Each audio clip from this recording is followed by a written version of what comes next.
Ayun o, isang magandang tanghali uli mga karesbak ano. Bali nandito tayo ngayon sa roof deck.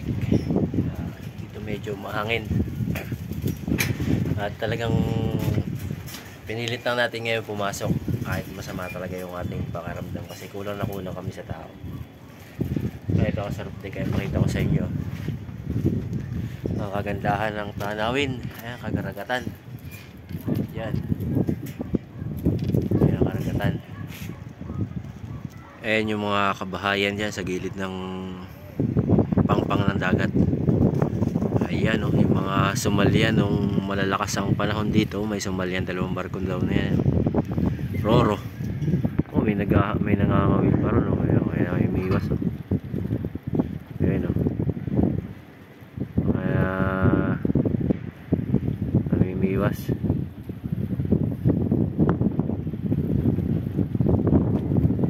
Ay, napakaganda rito. Pasyalan natin dito. Punta tayo rito sa kabilang pangpang. Ayun, napakaganda talaga ng ano dito, karagatan. May mga barko na nakaparada. Ayun, mga walang biyahe. Ayun pa oh, makikita nyo. Ay, nakaching pa tayo. Ayan oh, may nakaparadang barko. Starlight Ferries, biyaheng Calapan.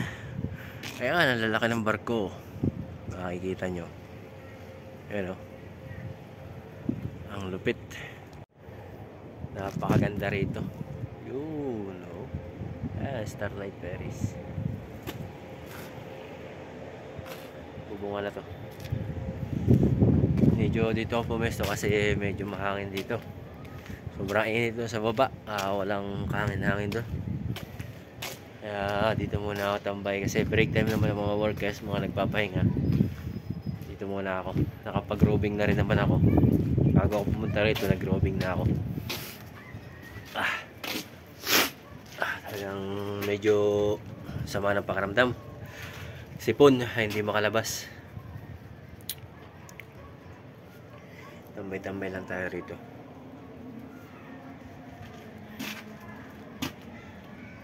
Kita pala dito yung ano, Coliseum.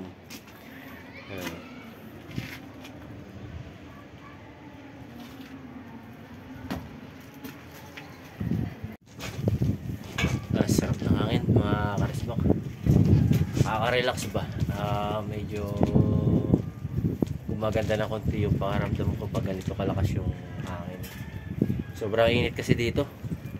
Palibasa, nabanggit ko nga kahapon na nasa tabing dagat tayo, malapit sa dagat.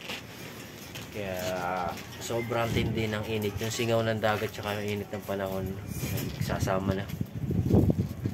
Ayan, at ang oras natin ay mag-aalaw na ng tanghali. Hanggang dito na lang mga karesbak. At nag-update lang ako dito. Kaya nagbuha tayo ng maikling video para at least may ma-upload tayo at ma-update natin kung ano yung ginagawa sa araw-araw. Mamaya siguro mag video din ako, gagawa din ako yung susunod na upload ko kasi nitong upload na to.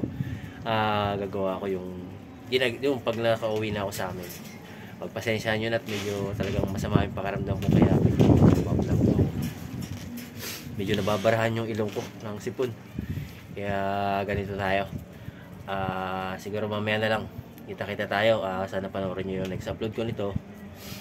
Doon sa bahay gagawa ko habang nandun kami magkukulitan ng aking anak, ang aking mga anak doon at saka asawa. Doon kami sa loob ng kwarto. Gagawa tayo ng video doon sa loob bago matulog. Yung after naman ng work hour, kung ano yung ginagawa ko doon sa bahay. Yun naman. Kaya sana suportahan nyo lagi yung channel ko. Muli hanggang dito na lang at trabaho muna tayo. Bye bye.